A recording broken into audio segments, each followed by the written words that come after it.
Mon chien s'endort, apparemment je le berce. C'est soporifique ce qu'elle dit, maman. Roy, s'il te plaît, faut que tu m'aides. Allez, 1, 2, 3. Et coucou, moi c'est Shirley, je suis coach et athlète d'haltérophilie et à chaque épisode je t'ouvre les coulisses de ma vie sportive et de mon métier. Mon but est de t'aider à simplifier ta pratique, renforcer ta confiance et t'aider à progresser avec authenticité afin que toi aussi tu brilles sous la barre et dans la vie. Hello à tous, bienvenue dans ce nouvel épisode de ton quart d'heure haltéro. Aujourd'hui, le principe est simple, en moins de 15 minutes je vais essayer de vous apporter beaucoup de clarté sur un sujet qui me tient à cœur, mais qui doit tenir, je pense, à cœur à tous les coachs, que ce soit les coachs de CrossFit ou les coachs d'haltéro. C'est vraiment l'épisode que j'aurais dû tourner, je pense, en premier. Je sais pas pourquoi j'y ai pas pensé avant. D'ailleurs, merci à la personne qui m'a fait penser à faire cet épisode. Et merci à tous mes athlètes, à tous ceux que j'entraîne au quotidien, qui, à force de me penser, de me poser les mêmes questions, m'ont donné aussi l'inspiration pour cet épisode. Donc aujourd'hui, clairement, je vais essayer de démêler votre cerveau. Je vous explique à chaque coaching. Mais vraiment, il y a des personnes que j'entraîne depuis plus d'1 an et elles se reconnaîtront. Alors, je sais pas si tout le monde, parce qu'elles sont très nombreuses, mais ça fait plus d'1 an que je coach certaines personnes. Et encore aujourd'hui, quand j'annonce le cours ou j'annonce la séance du jour, j'ai des gros yeux comme ça quand je dis, aujourd'hui, on va faire du power snatch. Aujourd'hui, on va faire du hang squat clean. Et j'ai des gros yeux comme ça en mode, mais de quoi elle nous parle, la dame? Elle nous parle d'un Pokémon rare qui n'existe pas. Mais vraiment, je vois que dans votre tête, ça peut être n'importe quel truc. Ça peut être du jeté, ça peut être de l'arraché, ça peut être de la gym presque.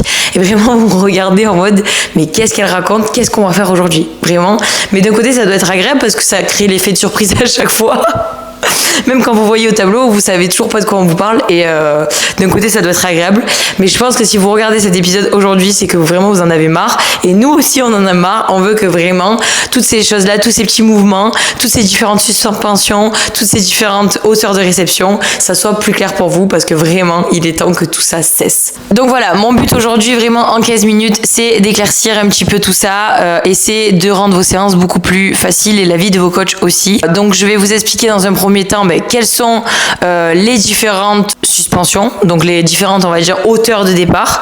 On va expliquer chacune d'entre elles, je vais vous expliquer à quoi elles correspondent, je vais vous en donner la traduction en français et puisque du coup on va parler quand même anglais ici, et je vais aussi vous expliquer et surtout vous expliquer pourquoi on travaille ces différentes suspensions. Ensuite je vous expliquerai du coup quelles sont les différentes hauteurs, on va dire, de réception, même si bon, ça c'est quand même un petit peu moins complexe normalement, j'espère. Pourquoi on travaille ces hauteurs de réception ou ces hauteurs de départ, dans le sens où qu'est-ce que ça vient corriger et dans quel moment on va faire travailler telle suspension plutôt que telle suspension. Et à la fin je vous expliquerai du coup pourquoi on essaye de vous faire des nœuds au cerveau avec tout ça de façon plus dézoomée dans sa globalité. J'ai d'ailleurs sorti un e-book là-dessus, j'en parlerai du coup dans la description de cet épisode pour aller un petit peu plus loin et vous aider encore un peu plus avec un format papier, un format écrit quoi, pour aller encore un peu plus loin et synthétiser un petit peu tout ce qui va se dire dans cet épisode. Donc première partie, on va parler des suspension. Donc quand j'appelle suspension en français, je pense que c'est plus clair, c'est les hauteurs de départ. Donc quand on va te dire suspension haute ou par exemple quand on va te dire high hang, ça va te donner la hauteur du départ, ça veut dire que du coup tu vas pas partir du sol. Petite précision, quand tu pars d'une suspension et que tu ne pars pas du sol, même si c'est du low hang, donc du suspension basse, là je sais que je les ai déjà perdus, peu importe la suspension et la hauteur de suspension où tu dois faire ta barre, tu vas récupérer ta barre au sol, te placer, bien sûr, ramener la barre ici aux hanches, sortir la poitrine, fixer les omoplates et redescendre et t'arrêter à la hauteur qui est demandée. Bien entendu, tu pars pas dos rond du sol, placé comme ça et c'est parti. Tout le monde le sait. Pas besoin de le préciser, mais je le fais quand même. Donc voilà, pourquoi il y a ces différentes suspensions? Parce que du coup, on va pas travailler les mêmes choses en fonction du départ. Le départ est très important. Bon, c'est 50% du mouvement, certes, j'ai déjà fait une vidéo là-dessus. Mais vraiment, le départ, c'est ce qui va donner le ton de tout ton mouvement. Donc, c'est très important pour nous de travailler sur différentes suspensions. Il y a des personnes qui sont beaucoup plus à l'aise en suspension que du sol. Il y a des personnes pour qui c'est l'inverse. Moi par exemple, et c'est pas pour rien. Donc voilà, je vais vous expliquer un petit peu tout ça. Donc du coup, on va décortiquer ça en 4 petites sous-parties avec les 4, on va dire, grosses suspensions ou différentes suspensions en partant de la plus haute, ok? Puisque, encore une fois, on va pas travailler la même chose selon le départ. Donc la première suspension, ce qu'on appelle le high hang. Donc, excusez-moi encore une fois mon anglais, quand on dit high hang, c'est la hauteur haute, ok, suspension haute comme on pourrait dire en français. Donc ça veut dire que je prends ma barre au sol, je me place et là je vais redescendre vraiment au bassin ou juste en dessus du bassin, ok, puisque au bassin on a aussi, donc en fait ça je l'ai pas mis dans mon script, mais en fait il y en a une autre de suspension, le toll, ce qu'on appelle le toll, c'est ici, c'est quasiment sans impulsion, on part au point de puissance, en tout cas à l'endroit de contact aux hanches, ok, mais on va pas forcément en parler puisque j'avais pas prévu d'en parler et parce que du coup je viens déjà de le faire en fait. Donc la première suspension, celle dont on va parler, c'est la suspension haute, c'est le high hang. Donc c'est le fait de partir vraiment juste en dessous du bassin. Ok, donc ça c'est quelque chose qu'on va travailler normalement plus léger. C'est un semi-technique utilisé en haltéro, notamment pour ceux qui ont besoin de bosser leur explosivité et aussi leur expansion. Vous voyez, en fait, au plus on va partir haut, au moins on va avoir d'élan. En haltéro, l'élan c'est quand même très important parce que le but c'est de donner un maximum de hauteur à la barre pour avoir le temps de passer dessous. Donc en fonction de la charge, au plus ça va être lourd, au plus on va avoir du mal à la monter haut et du coup au plus ça va être compliqué de passer dessous, ce qui est assez logique. Donc le fait de partir haut, ça nous laisse moins le temps, on va dire, de faire l'extension, moins le temps de lui donner de l'élan et du coup de monter la barre. C'est pour ça que du coup, pour pallier à tout ça, il faut être très explosif et faire une très grosse extension derrière. Donc ça, c'est quelque chose que tu vas travailler si tu as besoin de travailler ton explo ou travailler ton extension. Donc typiquement, c'est aussi quelque chose que tu vas faire si tu es quelqu'un qui a du mal à patienter et qui tire trop tôt aussi, par exemple. Ensuite, deuxième suspension, donc on a parlé du high hang. Là, on va parler du hang. Donc du coup, au-dessus des genoux. Là, pareil, je prends ma barre au sol, je me place et ensuite je vais descendre un petit peu plus bas. Donc, au-dessus des genoux. Moi, ce que j'aime dire pour simplifier un petit peu les choses à mes athlètes, c'est que on va accélérer. Alors, sur le clean un petit peu plus tôt, mais vraiment juste après les genoux ou à mi-cuisse et en snatch, donc du coup en arraché, un petit peu après. Plutôt vraiment, si tu as un short et en général, on met tous des shorts de plus en plus courts, c'est vraiment sur le haut de la cuisse au short ou au bassin. Donc c'est un petit peu après. En tout cas, ce qui est sûr, c'est que quand tu fais ton hang, il y a un moment où du coup tu vas devoir contrôler un petit peu pour ensuite accélérer. Donc ça te permet, en plus du high hang, de travailler aussi ton timing. Puisque juste après les genoux, on va pas exploser direct. Que ce soit en clean ou en snatch, on va accélérer un petit peu plus tard. Donc ça va t'aider à travailler ton timing. Ça va t'aider aussi à travailler ton explosivité. Donc timing, explosivité, aussi ton extension et on peut dire aussi ton grip puisque le fait que tu partes pas du sol, du coup tu travailles aussi également le grip. Mais ça globalement tu travailles plutôt sur toutes les suspensions, mais c'est différent puisque par exemple sur du hang, donc sur du suspension classique qui peut s'apparenter aussi à ce qu'on ferait des blocs, puisqu'en général quand on place un bloc on le place juste après les genoux, c'est un semi-technique où tu peux travailler un petit peu plus lourd. C'est ce que je disais dans l'introduction, il y a des personnes qui sont plus à l'aise en hang que du sol. Pourquoi ? Puisque du coup on vient supprimer la partie aussi passage des genoux, qui est une partie un petit peu fatidique. Vous savez, on vous dit qu'il faut avoir la barre proche des tibias et la barre, je vous montre à chaque fois, mais en fait vous voyez pas mes tibias. Il faut avoir la barre proche des tibias et aussi des cuisses, mais du coup entre les deux, on n'est pas juste un poteau, il y a aussi des genoux.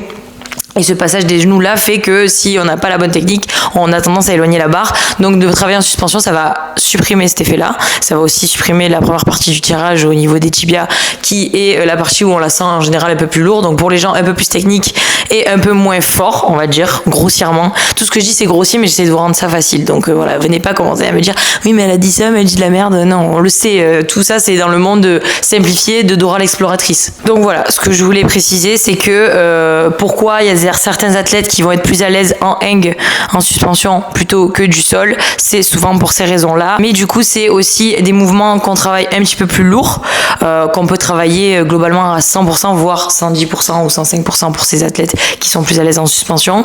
Et du coup, ça va également travailler ton grip parce que du coup, tu vas mettre plus lourd. Tandis que sur le high hang, comme c'est plus léger, on va pas vraiment parler de travail de grip puisque c'est normalement des barres assez faciles. Donc, le hang, tu vas le travailler si tu as besoin de travailler sur tout ton timing, puisque du coup, avant de tirer ta barre, il y a une première phase où tu vas quand même contrôler et ensuite tu vas accélérer. Donc il y a quand même une notion un petit peu plus de timing. Il y a aussi une notion d'explo et une notion d'extension. Ensuite, donc la troisième suspension, donc c'est la suite logique là pour le coup. J'espère qu'à cette partie-là de l'épisode, vous allez comprendre un petit peu, vous comprenez déjà la logique. Le low hang, donc c'est la suspension basse. Même chose, je récupère ma barre, je me place et là je vais descendre non pas au-dessus des genoux, mais en dessous des genoux. Le but vraiment, c'est d'être sous les genoux et de pas partir du sol, ok? Donc là, vous allez travailler une notion de grip plus, puisque du coup, en plus d'être presque au sol, mais vraiment, touchez pas quoi. Et là, de la même façon que vous allez travailler le timing, l'exflow et l'extension, vous allez en plus de ça travailler votre trajectoire, puisque là, vous allez passer par le passage des genoux, donc ce moment un petit peu fastidieux où après avoir passé les tibias et les genoux, il faut que je rapproche la barre de mes cuisses pour avoir une trajectoire parfaite. Donc là, pareil, deux écoles. Il y en a qui préféreront le low hang que le hang. Ça dépend de votre profil, mais globalement, c'est quelque chose qu'on peut travailler quand même lourd, puisque là, vous l'avez compris, au plus je vais descendre bas, au plus j'ai quand même le temps de tirer ma barre, au plus j'ai le temps de prendre de l'élan. Et du coup, normalement, au plus j'ai le temps, entre guillemets, d'emmagasiner de l'énergie pour après la faire monter haut et pouvoir chuter dessous. Donc vraiment, il y a deux écoles, puisque si tu es quand même assez techniquement bon, le passage des genoux va pas t'embêter et le fait que tu partes de plus bas, tu vas avoir le temps de plus la tirer et tu pourras plus facilement passer dessous, donc tu mettras plus lourd. Mais il y en a d'autres pour qui le passage des genoux est quand même assez complexe et du coup, qui vont être limités là-dessus. Donc voilà pour les trois principales suspensions. Et ensuite, donc ce n'est pas vraiment une suspension, mais il fallait quand même le mettre ici. On a le départ du sol qui celui-là est surtout désagréable je pense pour les personnes un peu débutantes qui ont du mal à partir déjà placées. Vraiment pour moi la complexité du mouvement du sol elle est surtout pour les personnes qui n'ont pas trop l'habitude et qui ont eu l'habitude au début de travailler du coup en suspension, parce que quand tu démarres l'haltéro normalement on va pas t'apprendre à partir directement du sol, mais on va te faire travailler sur les différentes suspensions et les différents semi-techniques. Et du coup le jour où tu te retrouves au sol, alors soit t'as pas l'habitude d'avoir les gros poids ou les poids de 5 qui ont une hauteur minimum et du coup t'as pas l'habitude d'avoir la bonne hauteur et de partir du sol, soit c'est juste que t'as pas l'habitude de partir du sol tout court, et du coup tu vas avoir du mal à te placer dans cette position de départ où du coup j'ai le poids du corps sur l'avant du pied, j'ai les épaules devant la barre mais j'ai pas les fesses trop hautes, je suis en tension, j'ai la poitrine ouverte, les omoplates fixées, bon bref t'as compris tout ce bordel là de l'haltéro mais qui fait qu'on l'adore, et du coup c'est ce qui rend quand même un peu ce mouvement complexe. Maintenant quand tu pratiques quand même pas mal haltéro, que tu fais des compétitions tout ça, bref tu le sais, t'as besoin tu pars du sol régulièrement, donc pour moi le mouvement simple ça reste vraiment le mouvement complet, en tout cas ça reste le mouvement le plus simple puisque c'est celui qu'on le fait le plus et c'est celui qui est demandé clairement. Donc maintenant on va passer à la seconde partie de cet épisode. On a vu les différentes hauteurs de départ, donc les différentes suspensions, on a vu un petit peu leur rôle. Maintenant on va parler des différentes hauteurs de réception et pourquoi aussi tu dois les travailler toutes les deux, puisque du coup spoiler, il y en a deux, il y en a 2,5, 3.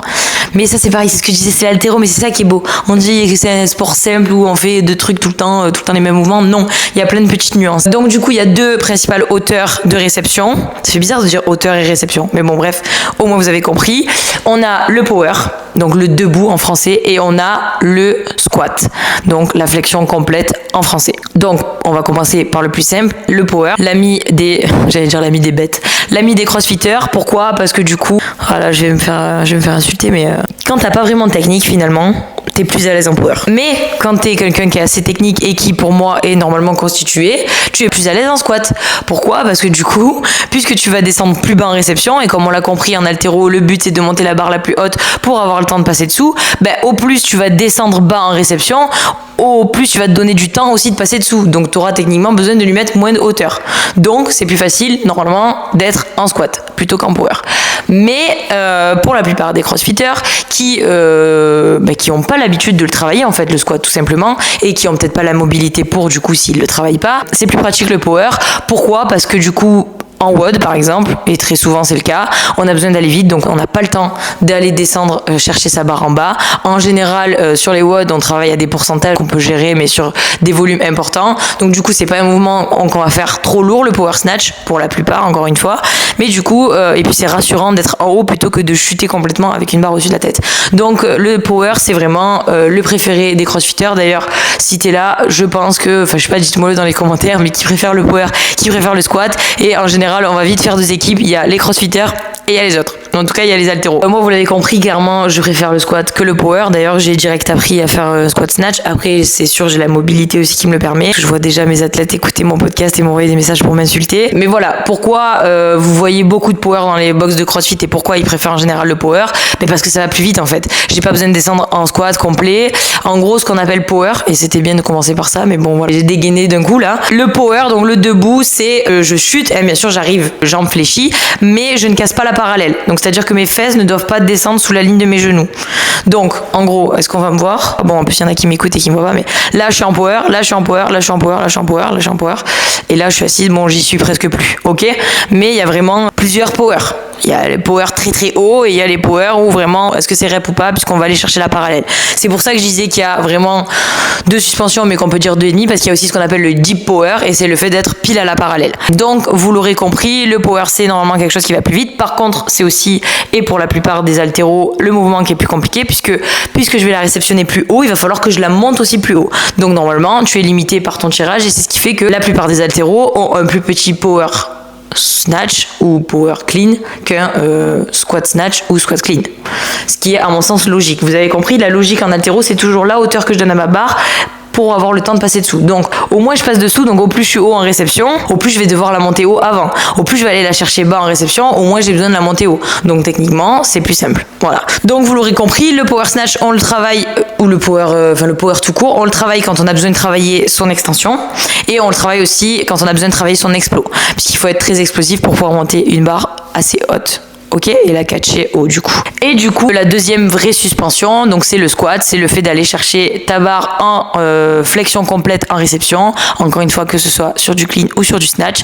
Et ça, c'est le mouvement le plus conventionnel, c'est celui que vous voyez sur les compétitions d'haltéro. Pourquoi? Parce que les pros, après, ils ont la mobilité pour, ils l'ont travaillé, et en général, quand tu es assez confirmé aussi, tu la travailles. Donc petit à petit, c'est ce qu'on fait dans la plupart de mes coachings, c'est qu'on travaille également la mobilité, parce qu'il y en a beaucoup qui sont pas limités par plein de sujets, mais qui sont limités par leur mobilité, qui fait qu'ils sont destinés à faire du power, mais juste parce qu'ils n'arrivent pas à maintenir une barre en flexion complète.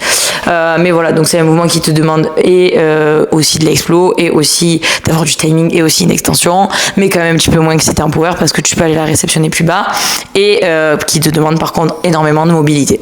Après, il y a aussi la grosse partie cérébrale de j'ai peur de chuter, tout ça, mais ça j'en ai déjà fait une vidéo, donc je vous invite à aller la regarder. Je ne sais plus combien c'est d'épisodes, puisque je me suis embrouillée là-dessus justement. C'est d'ailleurs aussi pour ça que en compétition, quand c'est ta première compète en général, même pour moi qui suis mobile et qui ai toujours fait du squat snatch ou du squat clean, bon c'est moins vrai pour le clean parce que le clean ça fait un peu moins peur, mais à ma première compète d'haltéro j'ai tout pris en power. Pourquoi? Parce que en fait je sais pas, t'as peur, et du coup quand t'as peur t'as moins envie de chuter avec une barre au-dessus de ta tête, et donc même si tu sais le faire, tu vas avoir tendance à te dire non je descends moins, parce que c'est quand même plus rassurant d'être presque debout que d'aller en bas avec une barre au-dessus de ta tête devant des arbitres quoi.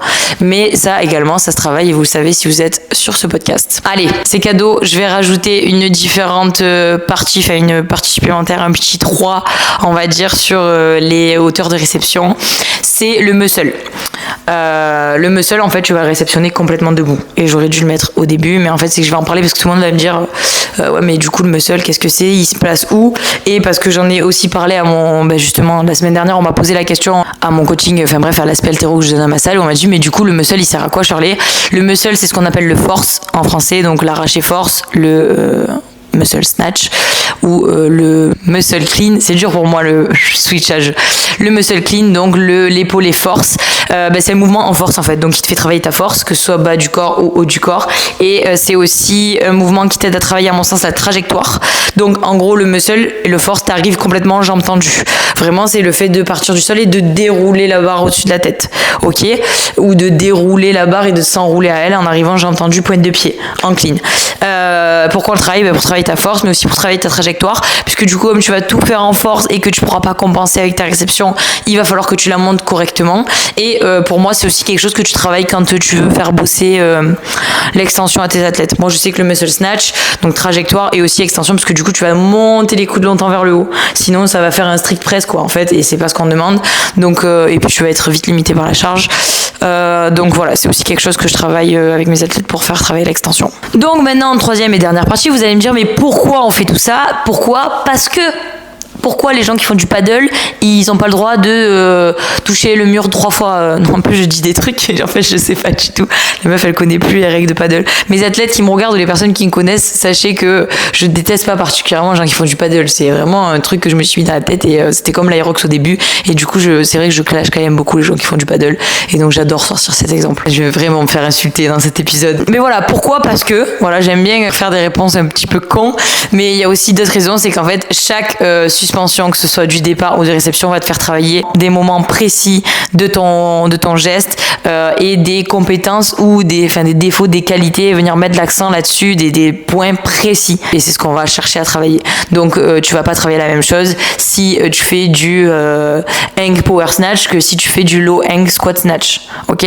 Et donc du coup c'est ça qui est intéressant. Donc voilà, première vraie raison, c'est pour travailler une compétence en particulier, que ce soit ton timing, ton explosivité, etc., ton tirage, ton extension. Deuxième raison, c'est pour travailler un défaut, venir corriger quelque chose. Par exemple, tu as le défaut d'avoir les fesses qui montent avant que la barre se décolle.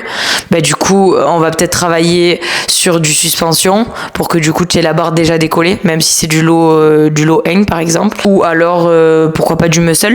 Moi, je le fais travailler sur le muscle snatch, par exemple, où j'oblige mes athlètes à garder les fesses très basses, même si c'est un mouvement en force, parce que du coup, c'est un mouvement où ils vont travailler un petit peu plus léger et ils pourront corriger plus facilement ce défaut.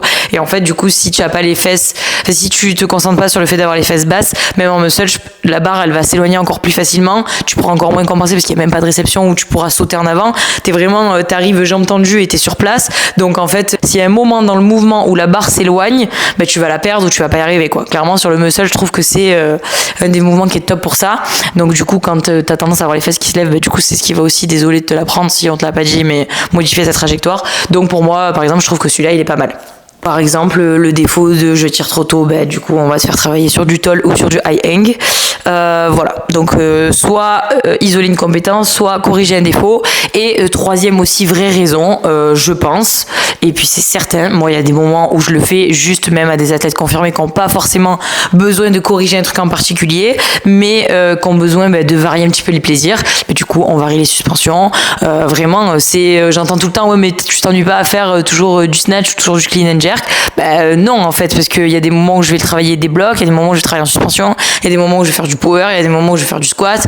Enfin il y a vraiment plein de façons de manger ta salade en gros, et du coup c'est ce qui fait aussi que on va pas s'ennuyer et que voilà, même on s'habitue à bouger différemment. Même si, ce que je veux dire c'est que même si tu sais faire aussi bien du low hang que du high hang que du départ du sol, c'est bien de travailler les trois, parce que c'est bien de travailler tes différents timings, c'est bien de travailler sous différentes façons, c'est bien d'être capable de catcher aussi bien une barre en power qu'en squat, puisque du coup ça va t'apprendre à jauger en fait. Même si tu sais faire les deux, je vais pas mettre la même intention dans une barre que je vais réceptionner en power ou que je vais réceptionner en squat ou même en deep power. Donc c'est bien même des fois de travailler les power, mais même différents power, tu vois, il y a le power très très haut comme j'ai montré tout à l'heure et le power où t'es presque au deep power.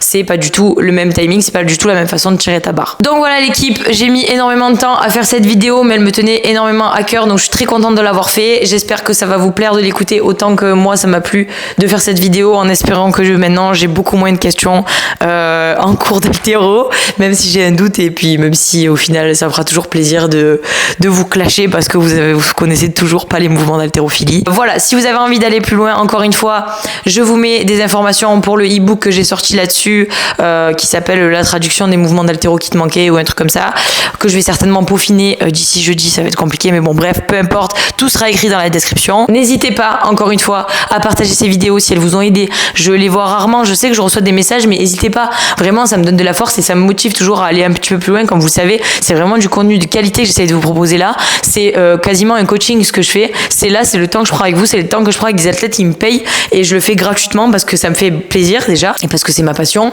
Mais du coup ça me donne aussi de la force, ça me donne aussi des idées de recevoir vos messages, de voir dans vos stories que vous partagez les épisodes, de la même façon que si vous avez des potes qui galèrent, et je pense que vous en voyez au moins 10 autour de vous si vous êtes même concerné par ça, mais il y a au moins 10 personnes autour de vous qui a besoin d'entendre cette vidéo, envoyez-leur, n'hésitez pas, vraiment, cette force-là, je la remettrai dans les prochains épisodes et ça me fera toujours d'autant plus plaisir. Donc n'hésitez pas à la partager, à commenter, à liker, à vous abonner surtout si c'est pas déjà le cas, et je vous dis rendez-vous dans le prochain épisode.